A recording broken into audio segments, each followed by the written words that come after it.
magandang hapon sa inyong lahat mga kasari-sari. Ito na naman ang inyong palawayan, yung tindera si Ate Tintin.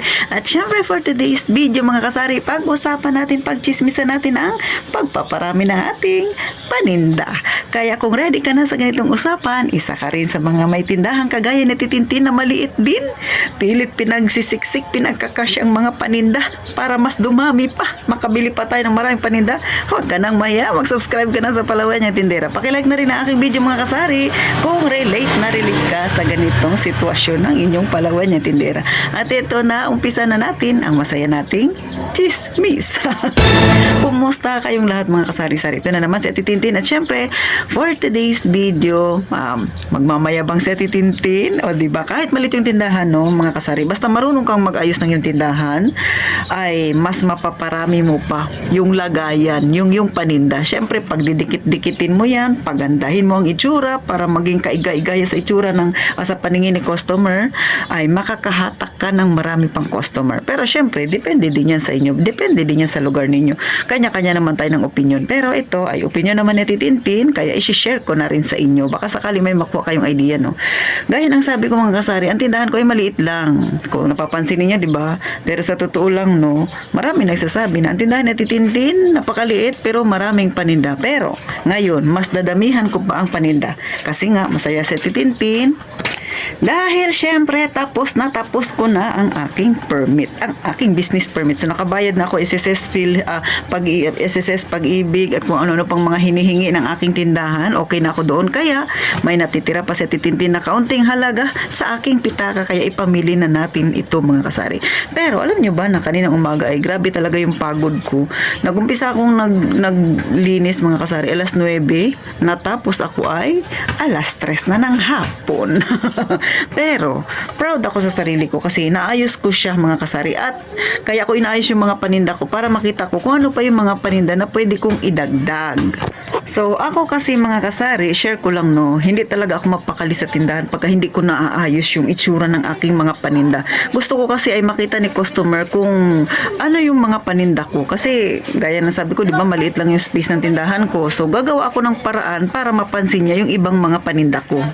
Kaya nga, dapat visible yung aking mga panindang. Gusto kong maging fast-moving siya, mga kasari. So, eto na yung pinagmamalaki ni Ate Tintin na pinagagawa ko sa halos kalahating araw, mga kasari. So, eto yung mga lagayan ko, kasari. O, yan. Yan, ito, pinagawa ko ito. Kanina ko lang ito natapos lagyan ng display. Kung mapansin nyo, mga scrap lang ito, mga kasari, no? Pero pinagawa ko to, gumastos din ako ng 1.5 dito. Lahat kanya na to, kahoy, maayos naman, 'di ba? So bala ko pinturahan na lang. So mas dumami yung aking lagayan, o 'di ba? Mas naging organized siya, mga kasari. So kung mapapansin niyo, ito display lang to siya. Kasi nga, yan talaga, ito talaga yan yung mga, yan napapansin niyo. So yan yung mga soft drinks ko. Oh, marami na siyang mga bungi-bungi. Kasi nga, habang nagdi-display ako kanina, nag-ayos ako ng paninda mga kasari, ay marami na ang nabili. So, kanina grabe talaga ang kalat. Ngayon ay pasalamat ako. Medyo maganda ng itsura ng maliit na tindahan ni Ate Tintin. O, diba? So, papansin niyo yung karton na yan, may tinapa yan dyan, lagayan. So, yan na siya. Okay na ba? O. So, malaki na yung naging space sa harapan. Ito yung labas ng tindahan ko mga kasari. So, kita niyo yung mga chichirya. Nasa labas lang yan. Kaya yung tindahan ko, hindi siya pwedeng iwanan. O, yan. O, yan. Kita niyo ba? O, yan, basurahan yan. Kasi kailangan may basurahan kayo na tatlo. So, yan siya. O, yan siya mga kasari. O, diba? Yan ang itsura ng maliit na tindahan na Tintin. At kalsada na yan. Kaya mapapansin niyo pag nagbablog ako, maingay talaga siya. O, so, diba? O, maayos na siya, malinis. So, yung dalawang balde na yan, yan ay bigas. So, marami na akong mga paninda na nabili na. Kaya, mamimili na naman sa Tintin bukas. So, ganyan po ang itsura ng tindahan ni Ate Tintin. O. So, kayo ba, kagaya rin Ate Tintin, na hindi mapakali hanggat hindi natatapos yung pag-aayos ng aking maliit na tindahan, ng inyong mga maliit na tindahan? So, ganun po ang itsura na ng tindahan ni Ate Tintin ngayon. So, ayan mga kasari. Nakita nyo na ba yung pinaka-itsura ng tindahan na Titintin? Gaya ng sabi ko sa inyo, maliit lang yung tindahan ko. Pero, syempre, nakakapag-ipon tayo, nakakapagawa tayo ng lagayan. Kailangan natin yun, no, para mag-improve yung itsura ng tindahan natin, mga kasari. Kasi nga, doon tayo sa para hindi tayo basta kaagad mapagod.